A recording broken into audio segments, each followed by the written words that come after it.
Item ಯಾವುದೇ ಇರಲಿ try ಮಾಡಿ ಆಚಿ ಚಿಕನ್ ಮಸಾಲಾ. ಇರಾನ್ನ ನೂತನ ಉತ್ತರಾಧಿಕಾರಿಗೆ ನೇರವಾಗಿ ಅಮೆರಿಕ ಎಚ್ಚರಿಕೆಯನ್ನ ರವಾನೆ ಮಾಡಿದೆ ಅಂತ.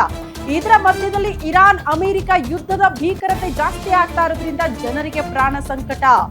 ಎರಡು ದೇಶಗಳ ಭಾರಿ ಯುದ್ಧೋತ್ಸಾಹಕ್ಕೆ ನಲುಗೋಗಿದ್ದಾರಂತೆ ಜನ.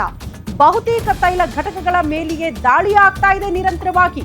ತೈಲ ಘಟಕಗಳ ಮೇಲಿನ ದಾಳಿಯಿಂದ ಹೊಸ ಕಾಯಿಲೆ ಶುರುವಾಗಿದೆ ಅನ್ನೋದರ ಡೀಟೇಲ್ಸ್ ಸದ್ಯ ಸಿಗ್ತಾ ಇದೆ. ಮಣ್ಣು ಹಾಗೂ ಗಾಳಿಯಲ್ಲಿ ಮಿಕ್ಸ್ ಆಗ್ತಾ ಇದೆಯಂತೆ ವಿಷಾನಿಲ. ಯಾಕಂದ್ರೆ ತೈಲ ಘಟಕಗಳು ಅದ್ರ ಮೇಲೆ ದಾಳಿ ಅದರಿಂದ ಬರುವಂತಹ ವಿಷಾನಿಲವನ್ನ ಜನ ಸೇವನೆ ಮಾಡ್ಬೇಕಲ್ಲ, ಅದರಿಂದ ಕಾಯಿಲೆ ಉಸಿರಾಟಕ್ಕೆ ಸಮಸ್ಯೆ ಆಗ್ತಾ ಇದೆ. ನೇರವಾಗಿ ಶ್ವಾಸಕೋಶದ ಮೇಲೆ ಎಫೆಕ್ಟ್ ಆಗ್ತಾ ಇದೆಯಂತೆ. ಹಂಗಾಗಿ ಜನ ತತ್ತರಿಸಿ ಹೋಗಿದ್ದಾರೆ ಈ ದಾಳಿಯಿಂದ ಅನ್ನೋದರ ಡೀಟೇಲ್ಸ್ ಸದ್ಯ ಸಿಗ್ತಾ ಇದೆ. ಹಂಗಾಗಿ ಒಂದ್ ಕಡೆ ಯುದ್ಧದ ಪರಿಸ್ಥಿತಿ, ನಾಗರಿಕರ ನೆಲೆಗಳನ್ನ ಟಾರ್ಗೆಟ್ ಮಾಡ್ಕೊಂಡು ದಾಳಿ ಮಾಡ್ತಾ ಇರೋದು ಒಂದ್ ಕಡೆ, ಆದ್ರೆ ತೈಲ ಘಟಕಗಳ ಮೇಲೆ ದಾಳಿ ಆಗ್ತಾ ಇದೆ. ಇದರಿಂದ ಮತ್ತೊಂದು ರೀತಿಯ ಸಮಸ್ಯೆ ಅಂತ. ಮತ್ತಷ್ಟು ಡೀಟೇಲ್ಸ್ ಅನ್ನ ಪಡ್ಕೊಳ್ಳೋಣ. ನಮ್ಮ ಪ್ರತಿನಿಧಿ ಮಂಜುನಾಥ್ ನೇರ ಸಂಪರ್ಕದಲ್ಲಿ ಇದ್ದಾರೆ. ಮಂಜುನಾಥ್, ಈಗ ತಾನೇ ಹೇಳ್ತಾ ಇದ್ರಿ ನೀವು, ಒಂದ್ ಕಡೆ ಇರಾನ್ ಮತ್ತು ಅಮೆರಿಕ, ಇಸ್ರೇಲ್ ಅಲ್ಲಿರುವಂತಹ ಜನರಿಗೆ ಪ್ರಾಣ ಸಂಕಟ ಅಂತ ಈ ಯುದ್ಧದ ಪರಿಸ್ಥಿತಿಯಿಂದ ಕಾರಣ. ಪ್ರಮುಖ ತೈಲ ಘಟಕಗಳನ್ನ ದಾಳಿ ಮಾಡ್ತಿದ್ದಾರೆ, ಅದ್ರ ಮೇಲೆ ಬಾಂಬ್ಗಳ ಸ್ಫೋಟ ಆಗ್ತಾ ಇದೆ. ಇದರಿಂದ ಯಾವ ರೀತಿ ಎಫೆಕ್ಟ್ ಆಗ್ತಾ ಇದೆ ಅಂತ ಅಲ್ಲಿನ ಜನರಿಗೆ?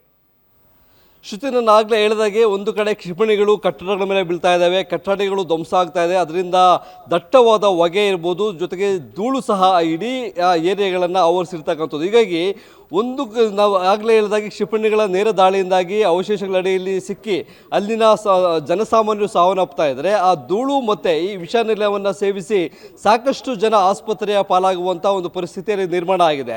ಒಂದು ಕಡೆ ಏನು ಆ ಧೂಳು ಸೇವನೆಯಿಂದಾಗಿ ಉಸಿರು ಕಟ್ಟುವಂಥ ಪರಿಸ್ಥಿತಿ ನಿರ್ಮಾಣ ಆಗಿದೆ. ಮತ್ತೊಂದು ಕಡೆ ನಿನ್ನೆಯಿಂದ ಟಾರ್ಗೆಟ್ ಮಾಡಿರ್ತಕ್ಕಂಥದ್ದು ಅಪಾರ ಪ್ರಮಾಣದಲ್ಲಿರ್ತಕ್ಕಂಥ ಅಲ್ಲಿನ ತೈಲ ಉತ್ಪನ್ನ ಘಟಕಗಳೇನಿದ್ದಾವೆ ಅದನ್ನು ಟಾರ್ಗೆಟ್ ಮಾಡಿ ದಾಳಿಯನ್ನು ಮಾಡಲಾಗ್ತಾ ಇದೆ.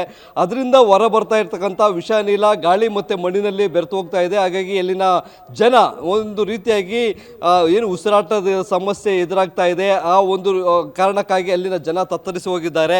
ಆಸ್ಪತ್ರೆಗಳಲ್ಲಿ ಹೋಗಿ ಚಿಕಿತ್ಸೆ ಪಡೆಯೋಣ ಅನ್ನೋದಾದ್ರೆ ಯಾವ ಸಮಯದಲ್ಲಿ ಯಾವ ಆಸ್ಪತ್ರೆ ಮೇಲೆ ದಾಳಿ ಮಾಡ್ತಾರೋ ಅನ್ನೋ ಒಂದು ಭೀತಿ ಸಹ ಅಲ್ಲಿನ ಜನಕ್ಕೆ ಉಂಟಾಗಿರ್ತಕ್ಕಂಥದ್ದು. ಹೀಗಾಗಿ ಏನು ಒಂದು ಕಡೆ ಆ ಯುದ್ಧದ ಅಂದರೆ ಇಲ್ಲಿ ಬಾಂಬ್ಗಳು ಬೀರಿರ್ಬೋದು, ಕ್ಷಿಪಣಿ ದಾಳಿ ಇರ್ಬೋದು, ಕಟ್ಟಡಗಳ ಧ್ವಂಸ ಆಗುತ್ತೆ, ಅಲ್ಲಿ ಅದರ ಅವಶೇಷಗಳ ಅಡಿಯಲ್ಲಿ ಸಿಲುಕಿ ಸಾಯ್ತಾರೆ. ಇನ್ನೊಂದು ಕಡೆ ಈ ರೀತಿಯಾಗಿ ಹೊಸ ಕಾಯಿಲೆ ಅಲ್ಲಿ ಆರಂಭ ಅಂದರೆ ಕಾಣಿಸ್ಕೊಳ್ತಾ ಇದೆ ಅಂತಕ್ಕಂಥ ಒಂದು ಭೀತಿ ಜನರಲ್ಲಿ ಶುರು ಆಗಿರ್ತಕ್ಕಂಥದ್ದು. ಅದರಿಂದ ಶ್ವಾಸಕೋಶದ ಎಫೆಕ್ಟ್ ಆಗ್ತಾ ಇದೆ, ಅಲ್ಲಿ ಉಸಿರಾಟದ ಸಮಸ್ಯೆ ಆಗ್ತಕ್ಕಂಥದ್ದು. ಜೊತೆಗೆ ಏನು ಚರ್ಮ ಸಂಬಂಧಪಟ್ಟಂಥ ಕಾಯಿಲೆಗಳು ಸಹ ಕಾಣಿಸ್ಕೊಳ್ತಾ ಇದ್ದಾವೆ ಅಂತಕ್ಕಂಥ ಒಂದು ಮಾಹಿತಿ ಈಗ ಲಭ್ಯವಾಗಿದೆ.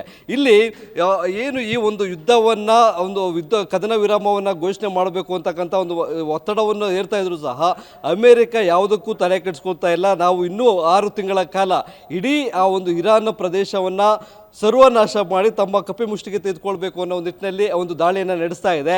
ಆದರೆ ಅದಕ್ಕೆ ತಕ್ಕಾಗೆ ಇರಾನ್ ಸಹ ಒಂದು ಎದುರು ದಾಳಿಯನ್ನು ಪ್ರತಿ ದಾಳಿಯನ್ನು ನಡೆಸ್ತಾ ಇರ್ತಕ್ಕಂಥದ್ದು. ಅಲ್ಲಿ ಇವತ್ತು ಕೊಟ್ಟಿರ್ತಕ್ಕಂಥ ಏನು ಒಂದು ತಿರುಗೇಟು ಏನಿದೆ, ಇರಾನ್ನ ಉತ್ತರಾಧಿಕಾರಿ ಮುಸ್ತಾಕ್ ಏನು ಒಂದು ತಿರುಗೇಟನ್ನು ಕೊಟ್ಟಿದ್ದಾರೆ.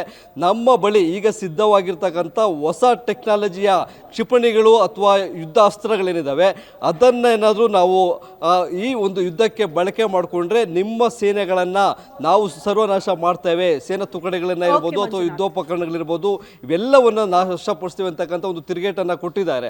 ಹೀಗಾಗಿ ಎರಡೂ ರಾಷ್ಟ್ರಗಳು ಅಂದರೆ ಇಸ್ರೇಲು ಮತ್ತು ಅಮೆರಿಕ ಜಂಟಿಯಾಗಿ ಒಂದು ಯುದ್ಧವನ್ನು ನಡೆಸ್ತಾ ಇದೆ. ಇರಾನನ್ನು ಕೆಲವೇ ದಿನಗಳಲ್ಲಿ ಮಣ್ಣಿಸ್ತಾರೆ, ಅದನ್ನು ಕಪಿ ಮುಷ್ಟಿಗೆ ತೆಗೆದುಕೊಳ್ತಾರೆ ಅಂತಕ್ಕಂಥ ಒಂದು ಭ್ರಮೆ ಇತ್ತು.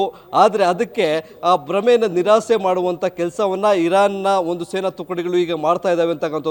ಇಂದಕ್ಕೆ ಮುಂದೆ ಆಯ್ಕೆ ಆಗ್ತಕ್ಕಂಥ ಉತ್ತರಾಧಿಕಾರಿ ಯಾವ ರೀತಿಯಾಗಿ ತೀರ್ಮಾನವನ್ನು ತೆಗೆದುಕೊಳ್ತಾರೆ, ಜೊತೆಗೆ ಯುದ್ಧವನ್ನ ಬೇಸೋದಕ್ಕೆ ಯಾವ ರೀತಿಯಾಗಿ ಪರಿಸ್ಥಿತಿ ಯಾವ ಮಟ್ಟವನ್ನ ತಲುಪುತ್ತೆ ಅಂತ. ಧನ್ಯವಾದಗಳು ಮಂಜುನಾಥ್ ತಮ್ಮೆಲ್ಲ ಮಾಹಿತಿಗೆ.